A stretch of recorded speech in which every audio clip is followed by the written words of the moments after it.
It's therefore a great honor to welcome Jim Barchi, chef designer of Scott Fly Rod. Welcome to ANADROM podcast and welcome to Norway. Thank you so much. It's so good to see you again. Yes, yeah. We do. And what a great place to have a reunion. It's sitting on the Orkla River, overlooking a beautiful pool. Yeah, so you're back in Norway for salmon fishing and holiday.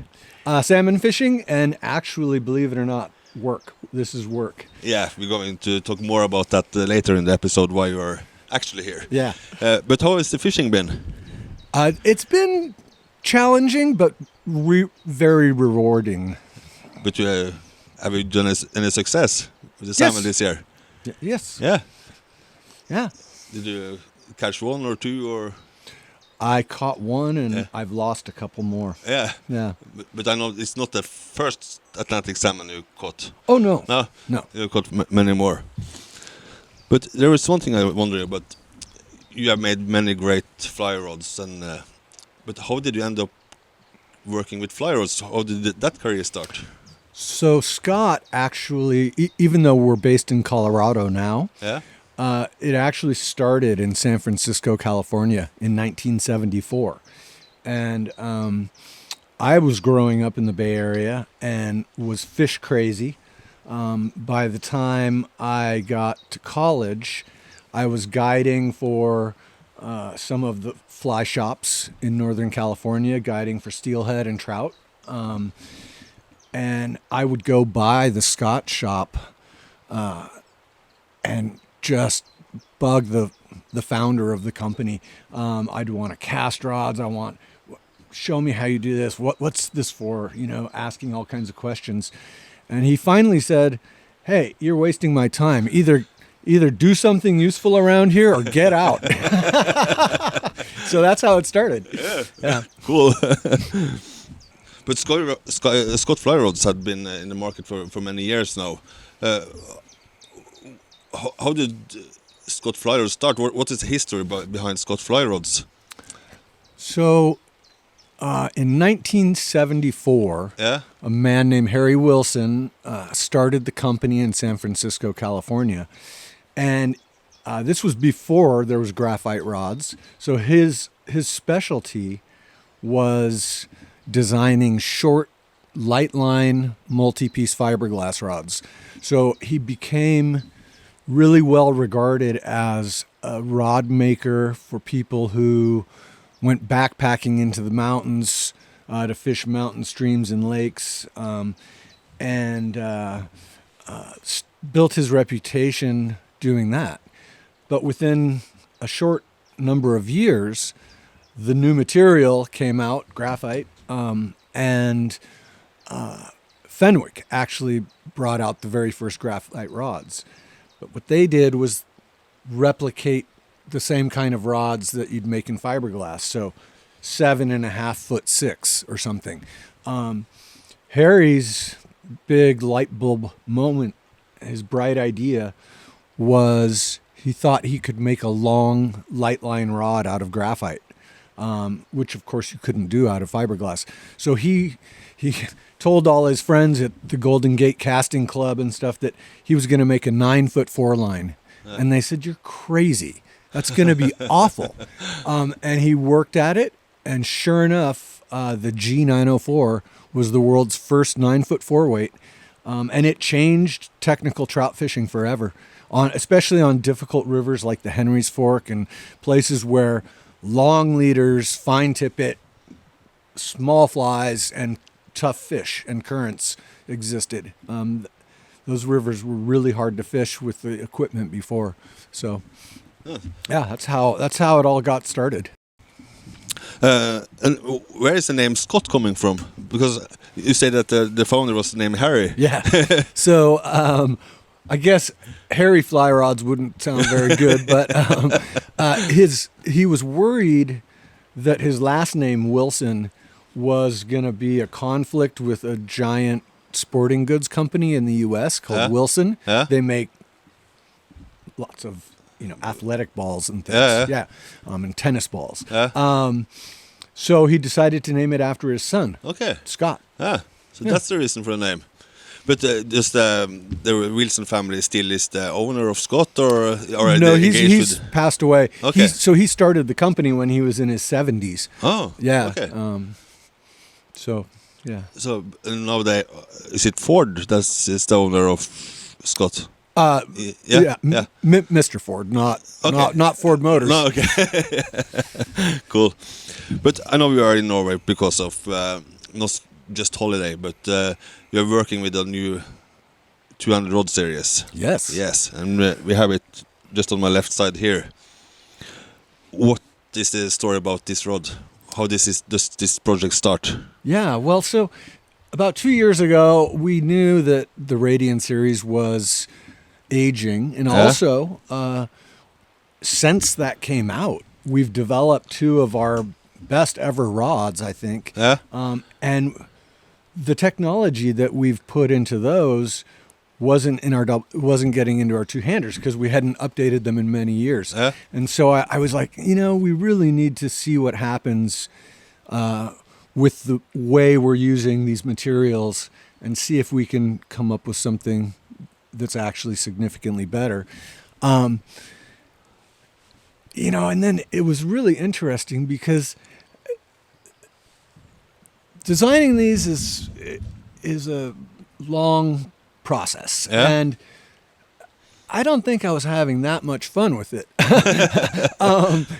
But then something changed in the whole direction. And that was the more we worked with different people in different parts of the world who fish for anadromous species, the more we came to realize that making a rod series with one style of action across the whole thing, which is what people's goal usually is the completely wrong approach to anadromous fish, because you might have to make, let's just say that they call them the fish of 1,000 casts, right? Yeah. Well, so you're going to cast the way you want. In other words, you might like floating lines, long leaders, and small flies. Someone else might be fishing T14 on a Skagit head. So we all fish, you can fish a single hander, a short double hander, a long double hander. They all work, right? There's no one recipe. And so once we started thinking in those terms, which was really different, instead of trying to say all anadromous fishermen should fit in our box, which is, the action style, we said, no, let's really figure out what they need and then try and deliver it. And then the project got really fun because then it was really challenging, because there are so many different ways to set up. And so trying to optimize each rod for its intended purpose was really fun.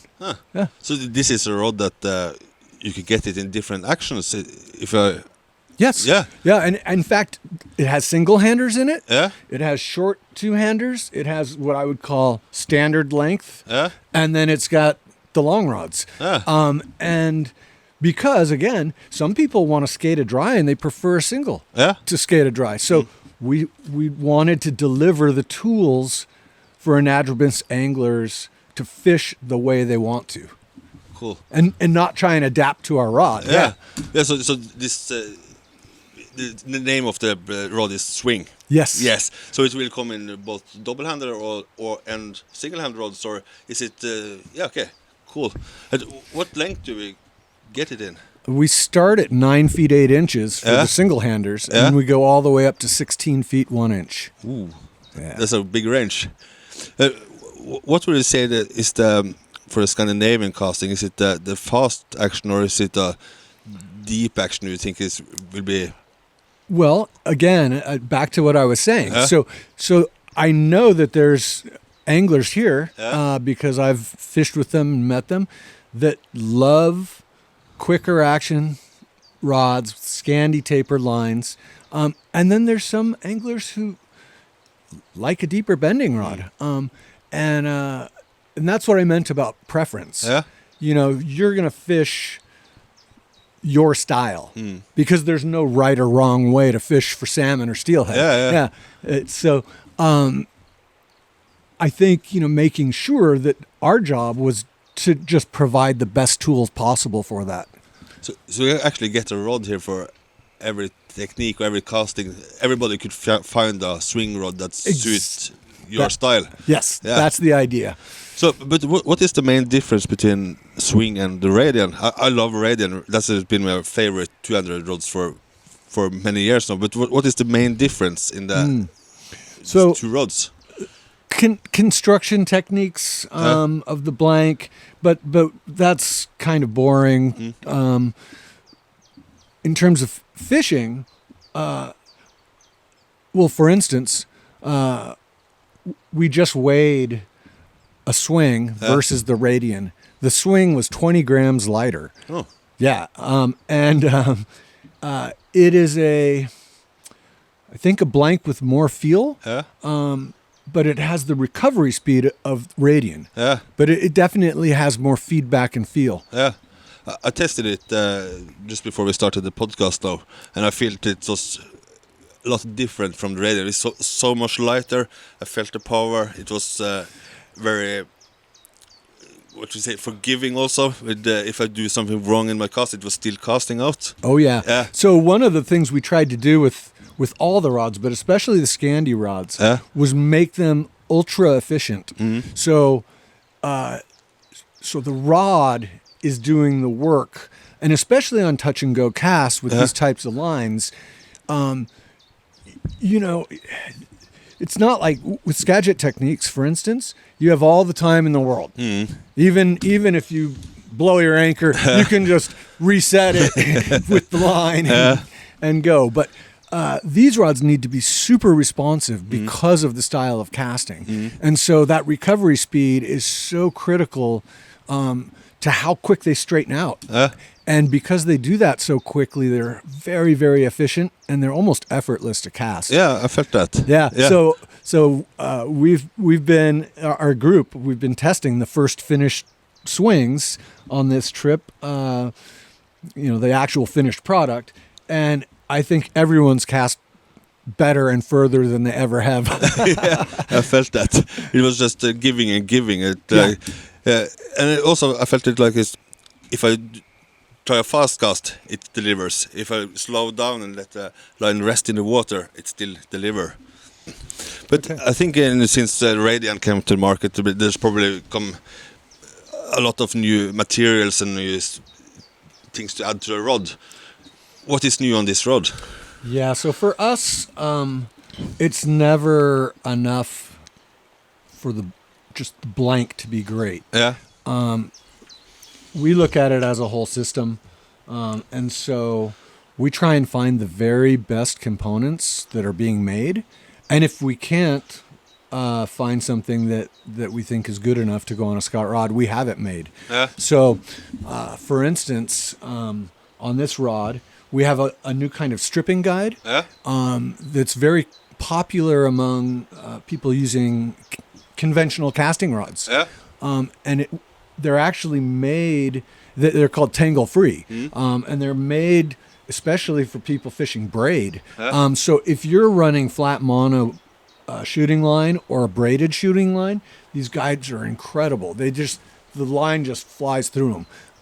And I've noticed I've had a lot less wraps and stuff with them. And so that's really exciting and new, this new titanium tangle free guide. Yeah. And then the reel seat, we had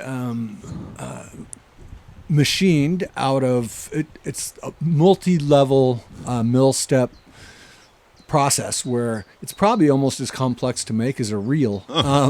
There's so many machined parts on it. But the thing that was really fun is that, we were just talking about people fish the way they want to for anadromous fish. Well, there's some people who like classic reels. Yeah. And there's some people who want the highest performance reel. But someone who's a classic reel buff is going to use the classic reel. And so most modern rods won't fit those. And so we thought, how can we solve that for them? So we had the machinist actually double mill the inside of the hood. Yeah. So they, of course, fit perfect on modern high-performance reels, but they'll fit quite a few vintage reel feet. I see this is so clean. Yeah. So nice. So I could imagine how nice it would look also with a classic reel. Yeah. Yeah. Exactly. And then we did a lot of work on the grip shapes and diameters, just, working with our team to find the right lengths, right diameters, and all that. So quite a bit of new stuff. Yeah. I also see this bus section is different from the Radian. Yes. Yeah, I felt it's very good to hold, and it's a little bit thinner also. Yes. But it was great to hold it when I'm fishing. So, is it any other difference between like the materials in the graphite? Is it same with the Radian, or is it in new there? It's actually different. Yeah. We have a new resin system that we're using. We're doing some new directional layups. One of the reasons these rods are just such a pleasure to fish is they're very stable from torque. Yeah. They not only recover to straightness fast, but they recover from twisting fast. Yeah. I think that is very important, especially because I know when we're self-casting, I'm getting a little bit tired of fishing. I always start to cast in. I don't have the straight line, but with a rod like that, I feel it will help me. Yeah. That was the idea. Is to keep it straight and from bending out of plane. So that was a combination of new combination of graphite layups along with the new resin system. Yeah. Cool. I like to see that's also a little bit cleaner rod, or more. I see the wrappings are silver and. The wrappings were inspired by anadromous fish, as you can probably tell. So that was a great one. We were dreaming of salmon and steelhead when we came up with the thread colors. But who have been in this project making this swing rod? Is it been a Nordic or is it been with the whole Scott team or? Oh, it's been just an amazing project from that standpoint. Because these rods in their various prototype stages were being fished in Norway, in the UK, Sweden, Alaska, Oregon, California, Michigan and Ohio, Eastern Canada, British Columbia. So all the hot spots for anadromous fish, these were getting fished by, great anglers and casters, and they were giving us feedback the whole time, and we kept fine-tuning them. Some took 7 or 8 versions until we got them right. Some took 3, but they all took multiple, revisions and little fine tunings. It was cool because Tom and Eirik were testing the 15-footer, and they said, Tom's like, I don't know if you'll understand this, but I wish like under the 4th snake guide from the tip, it was just a little stiffer. And I'm like, okay, I'm going to give it a try. And when I sent it back, they were like, wow, nailed it. So it was fun because I had I got to interact with a lot of good friends on the project who, put as much passion and heart into it as I feel like I do. So. I think one of the things I like with the Scott fly rods is that when I look at the rod, I see that it's a rod made by hand. It's made by passion. It's clean in this. I think there are fantastic rods in every way. Yeah, well, that's part of. We do some really specific things because each rod is handcrafted individually, one at a time.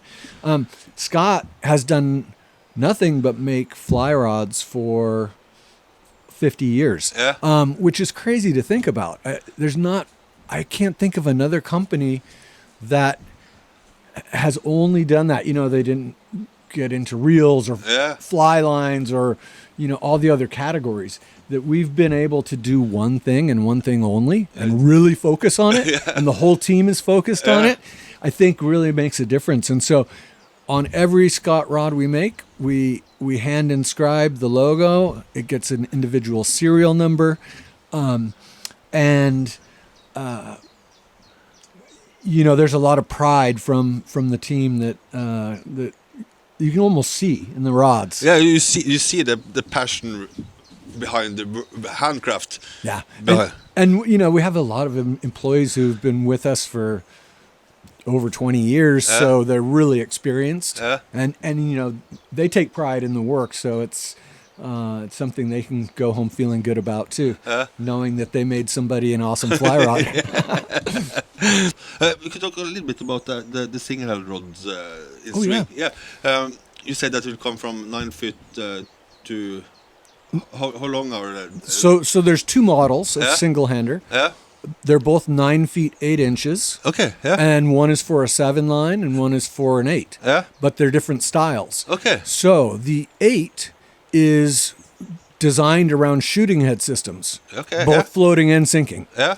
And it is just a rocket. It's amazing. And then the 7 is designed more for like people who want a micro riffle hitch, or even, like in the U.S. for steelhead, plenty of people fish nymph rigs. So that type of setup, that one's optimized for long roll casts, big mens, big stack mens, and so. Cool. Yeah. Will that rod have the same finish with the same materials that the 200 rods also? Oh yeah. Yeah. Yeah. Cool. That's the thing that ties them together is the components and the look. Yeah. But each one is its own character. Yeah. But when you told me that the 8 foot is for the class 8 is for shooting head, then I was thinking that will cover the most Norwegian salmon fishing, because same with my fishing, I use at class 8 I use shooting head, and class 7 I use like a weight forward line for riffling and bomber fishing. Exactly. Yeah, exactly. When you're gonna skate,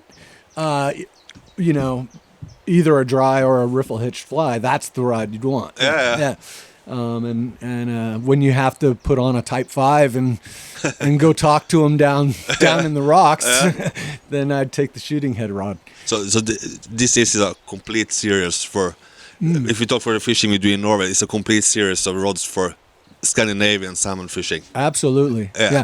And think about all the different rivers that you guys fish in Scandinavia. I can think of numerous ones I've been on that they're so different in character, in size, in depth, in speed.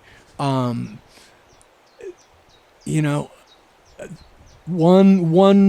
rod doesn't fit all situations. No. You can force it to, but if you could really get the perfect tool, wouldn't you take it? Yeah, of course.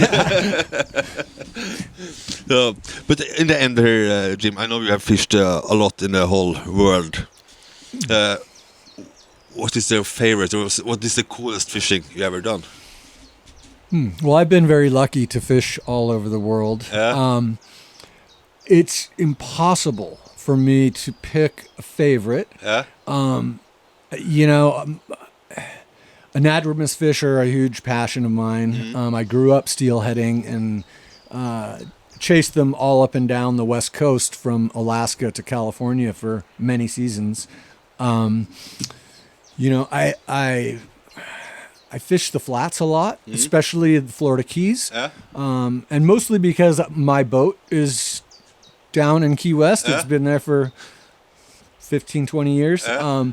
And so I do a lot of tarpon fishing, a lot of permit fishing, a lot of bone fishing. I love that. But I really, all species are interesting to me. I never get bored of fish. And I never feel like they're the same. I mean, our local trout stream at home is called the Gunnison River. And I've heard of it. It's incredible. And I fish that, often daily. And I never get bored or think I know it. It always feels new. It's always challenging. It's always interesting. And so, I even fish small streams for little native trout species like cutthroat and brook trout, or even go to Japan to fish for yamame and iwana, which are wonderful species. So that doesn't have to be, 15-kilo salmon or a 50-kilo tarpon. I love it all. It's just a passion for fly fishing and fishing. Yeah. Yeah. And the more than anything, it's the people and the places. Yeah. Getting back together with you, seeing friends, sharing good times. Yeah, that's I love it. I feel the same with the fly fishing. It's the catching is not the most important. It's just being there. Yeah. Yeah. Yeah. And the catching will come. Yeah, it will. It will. It will. Exactly. So, yeah. So thank you so much for joining ANADROM podcast, Jim. Oh, thank you for having me on. It's really great to see you. I wish you all the best with the new fly rod. It's a fantastic rod, and I hope a lot of Norwegian fly fishermen will try it and like the rod. Okay, thanks. Thank you.